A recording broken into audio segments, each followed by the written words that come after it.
Hello and good morning, everybody. I swear that's probably what it looks like when I start most lives, is me trying to scoff a cup of tea. Anyway, story of my life. Always have cold cups of tea sitting around the house. Does anyone else? I'm sure all the new mums who are breastfeeding. Hello, slightly creepy elephant looking over my shoulder as well.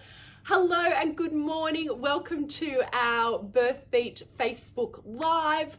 To anybody who's new, hello. I'm Edwina. I'm a registered midwife and I jump in here a couple of times a week just to answer all your questions about your pregnancy, your birth, any baby and child first aid questions, or sleep and settle for the 0 to 2-year-old.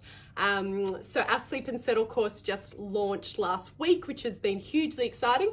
Also has caused me major tech headaches, but we are thankfully sorting that out.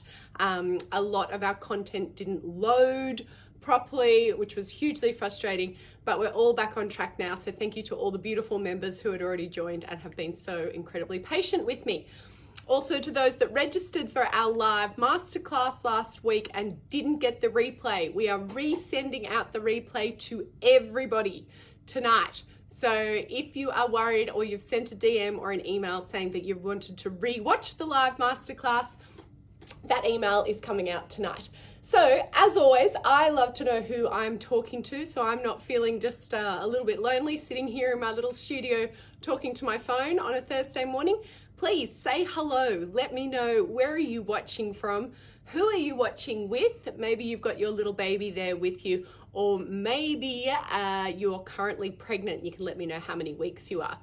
The next thing I ask you to do is that if you have any questions, pop them in there now so that I can answer those questions. I go for about 20-25 minutes and answer as many questions as I can. So I just do like a power session of ripping through all of your questions and just anything that you might be feeling a little bit anxious about or not quite understand. Perhaps you've seen your midwife or your obstetrician and something isn't particularly clear, or perhaps you just feel like you want something better or further explained. I am more than happy to do that. If there's something that I can't answer, I will refer to friends and colleagues. Kirsty has said, hello Kirsty, welcome.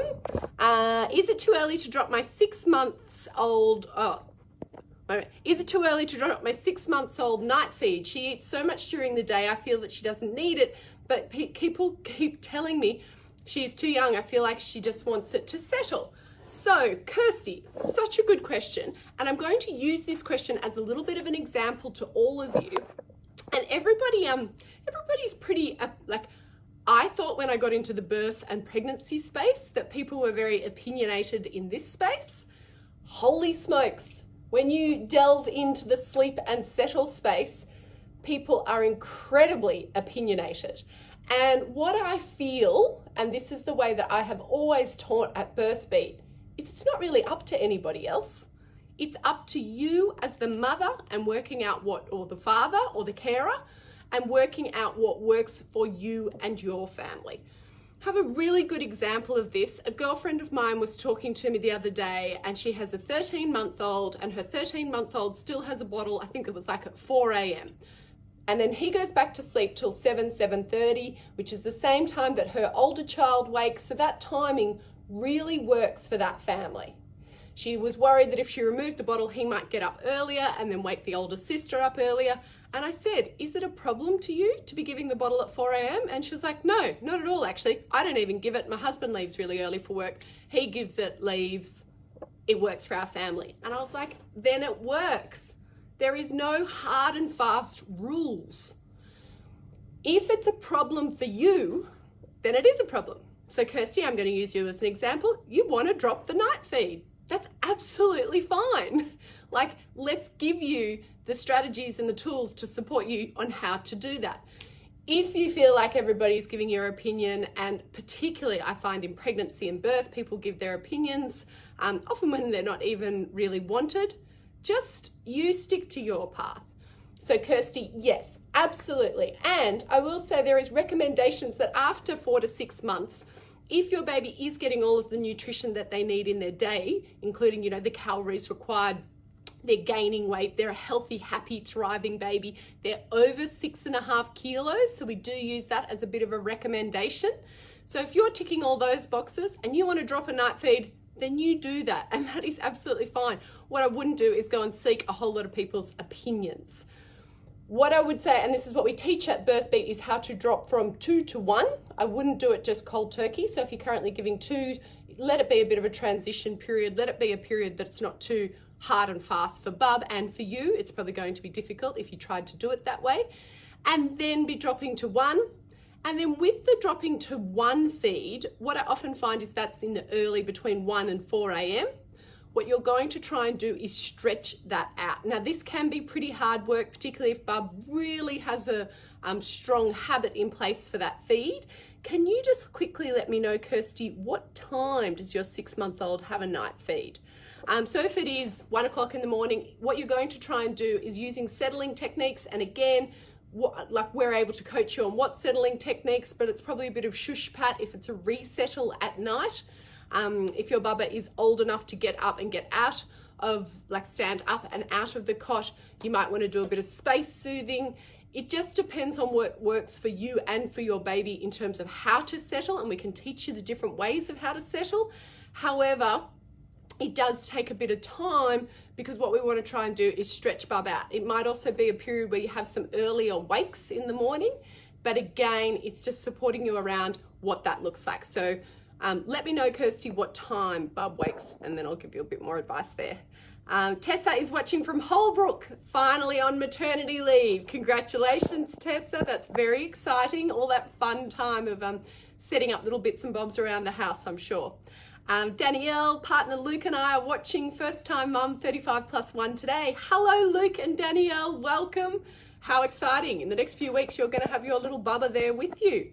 Annalise, good morning, Edwina from Western Sydney. My little man Oakley is 13 weeks old. Oh, Annalise, that's so exciting. Casey, hi Edwina, wee man is 5 months old and has his first cold. Oh, so sleep sucked last night. My 2-year-old is currently sick also.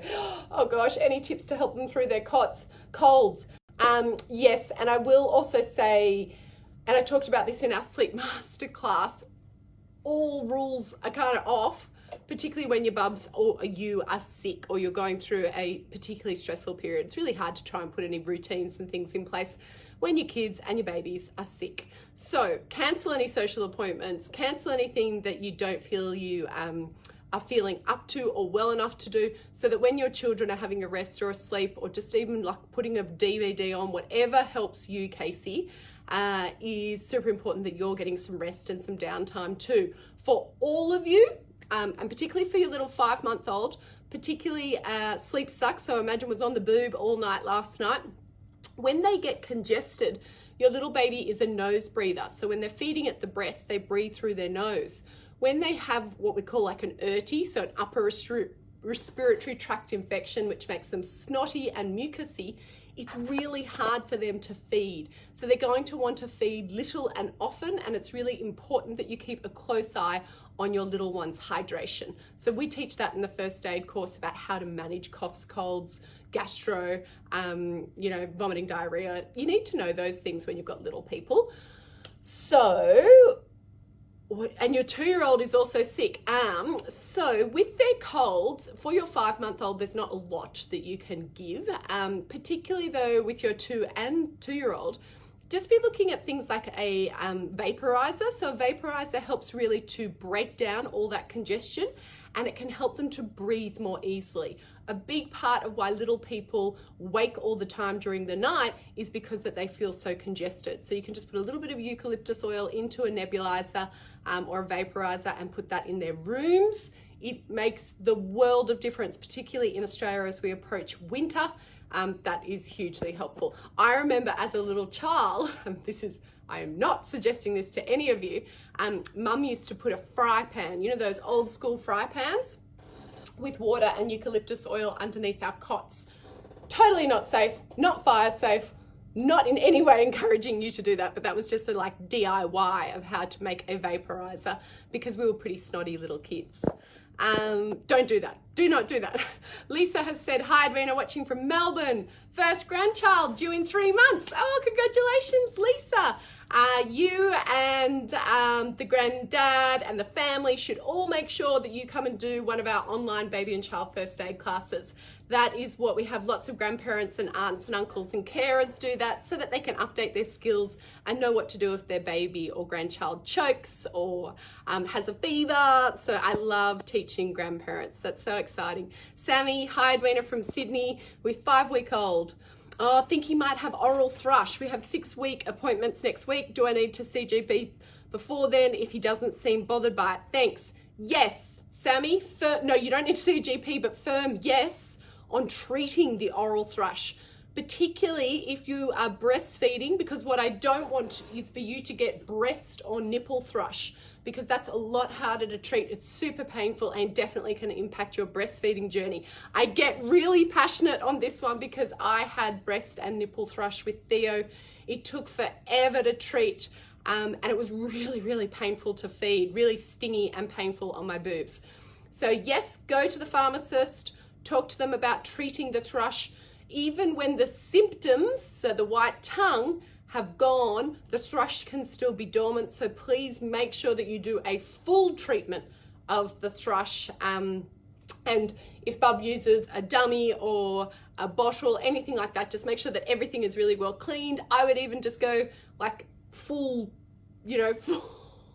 on about it. Wash all sheets, towels, do all the linen, let it dry in the sun. All of that is going to help because I do not, Sammy, want you to be getting breast or nipple thrush. For anyone who's watching who suspects that they might, like if it's painful or particularly when your nipples are exposed to air or when Bub first goes on for a feed and you get that real pain, it can be nipple thrush and it is a bugger.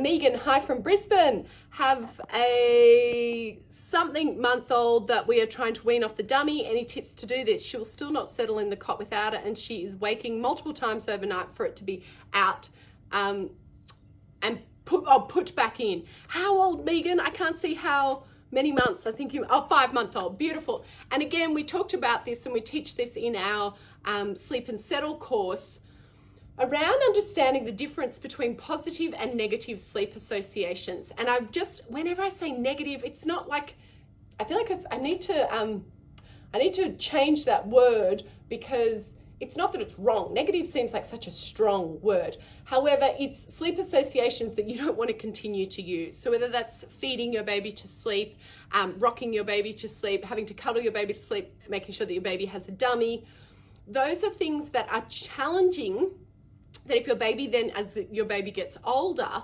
can't go to sleep without having those things. If that is the only way that your baby can go to sleep, it makes it really challenging as your baby gets older if you're not wanting to have to feed to sleep or rock to sleep or pat to sleep or give a dummy so that they can suck to sleep.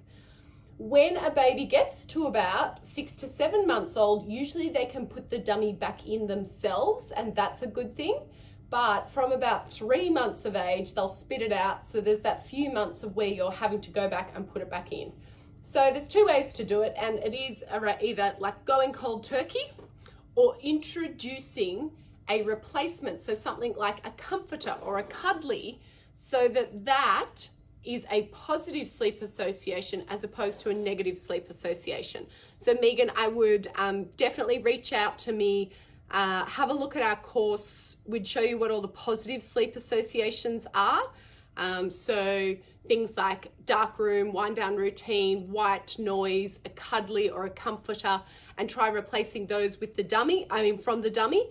And you're also then going to have to teach your baby how to self-settle or self-soothe as opposed to sucking on the dummy to put themselves to sleep. And again, that can be done with a little bit of shush, pat, a little bit of space soothing, all the settling techniques that I have tried and tested and teach, because we want to be able to teach your baby how to go to sleep themselves so that you're not having to get up multiple times during the night to either put that dummy back in or resettle your baby. You need to be thinking of ways that you can teach your baby to self-settle. I hope that all makes sense, Megan. Hello, Stephanie from oh my gosh, Matilda is nearly 6 months old. So I started doing these lives when it was COVID, and I can't believe, you know, that we're still, I'll just keep showing up and doing these lives, and you guys can just not show up if you get sick of me. Danielle is 37 weeks, first time mum. Little man is breech at the moment. I've got a doctor's appointment at the hospital next Tuesday for an ECV. Is there anything you would recommend to help me turn him by then? I've been given the website Spitting Babies as well. Yes, Danielle, we actually have a 10-minute video on our website that can be emailed to you. So just go to our free resources, click how to get bub into the optimal birth position, and there's some exercises there that you can be starting now for anybody. This is anybody who is currently pregnant. Go and get that video. Even if your baby's not breech, I want you to be having your baby in the best possible position for your labor and birth. If your baby is heading, sorry, I'm just getting little Junior here. He's all plugged up to his placenta. But why this is so important is I want to teach you how to get your baby into this position heading into the pelvis. See how that's the best fit, and I show you how to open up that space, as opposed to this position, which is what we call posterior. You're currently breech with the bottom going into the pelvis.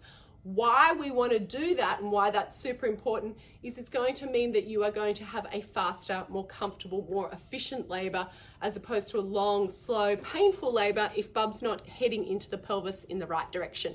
So anybody who's pregnant, go to free resources at birthbeat.com, click on the how to get bub in the optimal birth position. It's like a 10-minute video. You can watch it on your phone or your iPad, but start practicing and doing that daily to try to make sure that we get bub into the optimal birth position. So Danielle, I would also say, if you are able to see a chiropractor or an acupuncturist or naturopath, I definitely would do that. They can introduce what's called moxibustion. They can give you some acupuncture, and the chiropractor can do what we refer to as the Webster maneuver, which can help just open the space so bub can turn. So all those options are for you. For anyone who's watching and who is also breech, you definitely want to try all those things sooner rather than later as well. Chantel has said, hi Edwina, I'm 35 weeks from Adelaide. Last night I had a little bit of old blood, was thinking it may be mucus plug, or is it too early? Then I had lots of Braxton Hicks pains all night. No, Chantel, it definitely could be your mucus plug. What I would just say was, had you had a vaginal examination or any sort of appointment or an examination prior to losing that little bit of old blood? So often if you've had a speculum or a vaginal examination for any reason, you can get a little bit of blood loss. If everybody's wondering what the mucus plug is, your cervix is long and closed, and it essentially provides like a protection barrier between your baby who's inside your amniotic sac, so in your bag of waters, and the cervix is like this tight closed lid. As your cervix starts to shorten and open, we use the word efface, you can lose this like mucusy plug, and it's kind of like a golly is the best way for me to describe it, like a phlegmy, mucusy plug. Some women don't even notice that they lose it. I know that sounds so gross. I hope you're not all having morning tea. Some people don't even notice they use it because they go to the toilet, wipe themselves, and then, don't even notice. Some people actually see it in the toilet or in their undies, and it is like a big kind of golly. So it can be an indication, but it also could be, like, I don't want to say that, yes, you're going into labor. 35 weeks is still pretty early. So if you have any more bleeding or any unusual loss or discharge, I would speak to your midwife about it. With the Braxton Hicks pains, again, you just want to be sure that you're not in early labor, so I'd have a chat to your midwife about those. With Braxton Hicks, the interesting thing is if you're lying down and you stand up and walk around, often they will ease. If you're walking around and you lie down, often they will ease as well. With labor contractions, they get more intense. Diana said, hey, dear Edwina, Diana here. We are wanting to sign up for the sleep program, but I'm wondering if the program, do we get to have one-on-one discussions to discuss the issues or just follow the program? Diana, awesome question. Thank you for asking that. You can also get a one-on-one consult with me for an hour, which is at an extra cost. but you can join our, like when everybody joins our program, there's so much information there. But if you've got something a little bit specific that you want to ask, you also get welcomed into our closed Facebook community. So lots of other mums who are going through the program with you, similar age babies, you can all share together what works for you, share your wins. It's a beautiful community, but I will also jump in there and answer questions. So we've got you covered both ways. Kirsty just said, thank you so much. My pleasure. Yes, so Kirsty said she wakes at 3:30 a.m. Yeah, so it's often between 1 and 4 a.m. So Kirsty, it is going to be tough for a few nights. I will acknowledge that. I don't pretend that any of this is super easy, and I don't just have a magic pill. It would be remiss of me, and I wouldn't be a good educator if I pretended it was easy. So what I want you to try to do for the next couple of nights is to stretch that 3:30 feed out, little increments by little increments. So resettling her and trying to resettle her at 3:30. Then if you can resettle her, it's likely she's probably going to sleep one more sleep cycle, so she'll probably wake up at about 4:20, and you could feed then do that for a couple of days, then stretch it out again, stretch it out again, stretch it out again. So it's a bit of a stage transition until you've stretched her till 6:30, 7 o'clock, she'll get up and have her morning feed. So Kirsty, just reach out to me as well and have a look at the sleep program. That will help you. You've said, I can settle her to go back to sleep, but last 15 minutes, then starts to cry again. Yep, so again, it's just incrementally stretching her out till you get to that 6:30, 7 o'clock feed. Brody, hi Dwayne, my daughter is 6 weeks on Saturday. We just had her, she's apparently, we've just had her midwife appointment. She's apparently a little underweight. She hasn't put on enough on since her last appointment, roughly averaging 110 grams per week. Since her last appointment, they said she should be putting on 150 to 200 grams. Yeah. Yes, and you know, is she a small baby? Was she born a small baby? Were you a small baby? Just all those things to factor in. She seems great and healthy, and I really didn't expect her weight to be an issue. Just when I finally feel like everything has come together with breastfeeding, I'm now feeling like I have been doing it wrong. She sleeps really well overnight, between 4 and 6 hours sleeps. Then during the day, she feeds more every 2 to 3 hours. She's averaging 8 feeds a day. I was worried I was overfeeding her due to spitting up a lot and not big poos, but little runny ones each nappy change. I have changed her to one side at a time now, 20 minutes roughly, until she pulls off, which has changed her poo nappies to more normal. She's still spitting up quite a bit. Could this contribute to not putting on weight? Any info would be great because I'm feeling at a loss. Sorry for the long message. Don't be sorry for the long message. And I think that this would definitely be something, Brody, that a lot of mums can relate to. And I hate that we put on these expectations. The difference between 110 grams and 150 grams, like, come on, it's 40 grams. Your baby has wet and dirty nappies, is putting on weight, is sleeping well, and appears to you as the mum to be thriving. So please give yourself a little bit more time. Stress or worrying about it is not going to help your milk supply, and definitely not going to help her. So what I want you to do, can I also say, when you're going to these appointments, mums, please also remember it's really hard because you've got so much pressure on you and you're sleep deprived, you know, and there's a lot of expectation. Does it seem reasonable to you, Brody, that weight that she's putting on? Does she look well? Then, you know, I'd kind of just really back yourself. That's what I'm here to say. Like, back yourself. If you have got to worry, I'd probably get a second opinion. Is she also getting weighed on the same scales that she was weighed on last time? Because very easily, scales are going to have a difference of 30 or 40 grams. So maybe what a good little strategy for you could be is each week, if you have a really good pharmacy or a local pharmacist, and go and be weighing her on the same scales at that pharmacy, just so that you're feeling like you're on track. But Brody, like, to me, I just think that sometimes we've got to be a little bit more cautious of how we look after our mamas and not stress about those little bits of weight. Like, if it was she was losing weight and you were worried that she was unwell, by all means, I'd be saying, go and see a GP. But I'm like, let's look after each other and be a little bit kinder and say, you are doing a wonderful job, because you are, Brody. That all sounds perfect. Casey said, thank you. I couldn't get my 2-year-old to sleep 3 nights ago till after midnight. Had one good night, then up every half hour with our 5-month-old last night. Oh dear. Yeah, you need some sleep, Mama Bear. Sammy, amazing. Thank you. My pleasure. Thank you, Narissa. Morning. Hope you're well. Looking lovely. Aren't you the sweetest? I have to say, I got into work late and I did make a little bit of an effort because, I don't know if you can see that, that is my beautiful new necklace because it is our 10-year wedding anniversary. So I was very slow into the office this morning and I keep walking around the office showing off my necklace.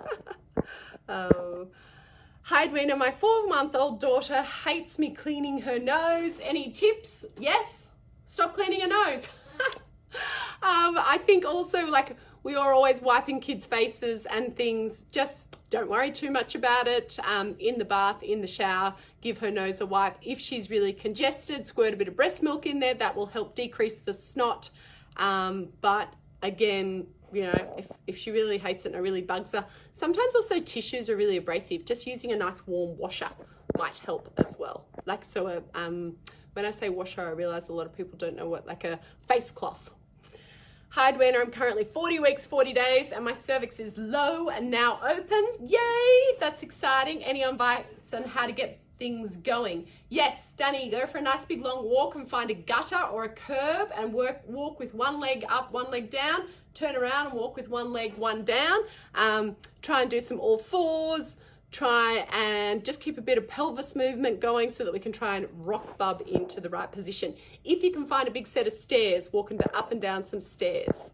Danny said, thank you, Edwina. All right, team. I'm sorry I haven't got to all the questions. Sorry. Taylor said, hi Edwina, I'm due tomorrow, still no baby. Any secrets to getting things moving? Because it seems this baby does not want to budge. Yes, so Taylor, you can go for a nice big long walk as well. Find some stairs, try and get bub into the optimal birth position. If you can, go and see an acupuncturist or a chiropractor. They may also be able to help. All right, I will answer some stories in stories today. Quick recap, anyone with sleep issues, go and have a look at our sleep program. We've got an introductory offer that is going to be ending, so you can get the package for $77.